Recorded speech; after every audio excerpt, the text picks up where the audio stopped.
पूछ रहे हैं और बताओ।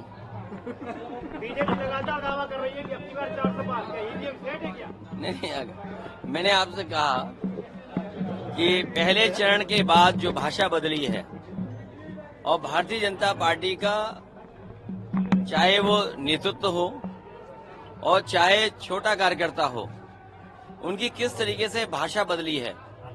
मुझे उम्मीद है कि जिस तरह की भाषा का इस्तेमाल हो रहा है, चुनाव आयोग उन पर सख्ती करेगा।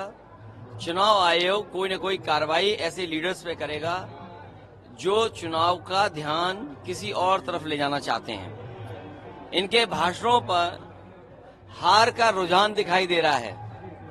अगर हार न रहे होते तो ये भाषा होती। और जिन्हें 400 पार का नारा देना था, वो आज क्या कह रहे हैं? जिन्होंने 400 पार का नारा दिया, उनकी भाषा क्या है? तो इसका मतलब ये है कि कहीं न कहीं भारतीय जनता पार्टी के अंदर घबराहट है। किसान, नौजवान, व्यापारी और आम जनता इनके खिलाफ समाजवादी पार्टी जो उनके मैनिफेस्टो है उस पर सवाल खड़े कर रहे हैं, खास करके कांग्रेस को टारगेट कर रहे हैं। वेल्थ डिस्ट्रीब्यूशन के इशू को बहुत प्रॉम्प्टली उठा रहे हैं ये लोग। देखिए, अब मन की बात नहीं होगी, अब संविधान की बात होगी। संविधान बचेगा तो हमारे आपके अधिकार बचेंगे। संविधान बचेगा तो हमें आपका मान सम्मान बढ़ेगा। यही संविधान है जो बाबा साहब भीमराव अम्बेडकर जी ने दिया, वो हमें संजीवनी देता है।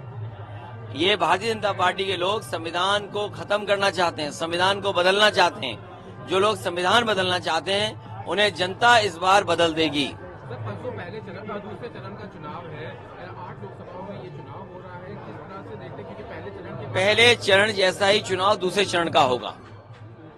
जैसे पहले चरण में लोगों ने मतदान किया है भारतीय जनता पार्टी के खिलाफ, दूसरे चरण में वैसा ही मतदान होने जा रहा है। मंत्री रघुराज प्रताप, उनका कहना है कि एएमयू से आरक्षण को हम लागू करेंगे। मेरी जानकारी में नहीं है।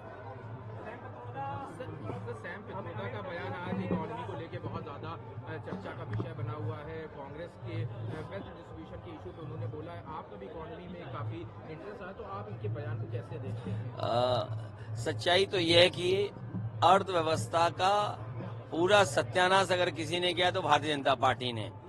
अर्थव्यवस्था में केवल इतना ही हम समझते हैं कि जिस समय किसान की आय दोगुनी होगी, रोजगार भी बढ़ेंगे, नौकरी भी बढ़ेगी, हमारी अर्थव्यवस्था और तेजी से रफ्तार से बढ़ेगी। और जो सपना दिखाया था मेक इन इंडिया का, उससे मेक इन इंडिया नहीं हुआ।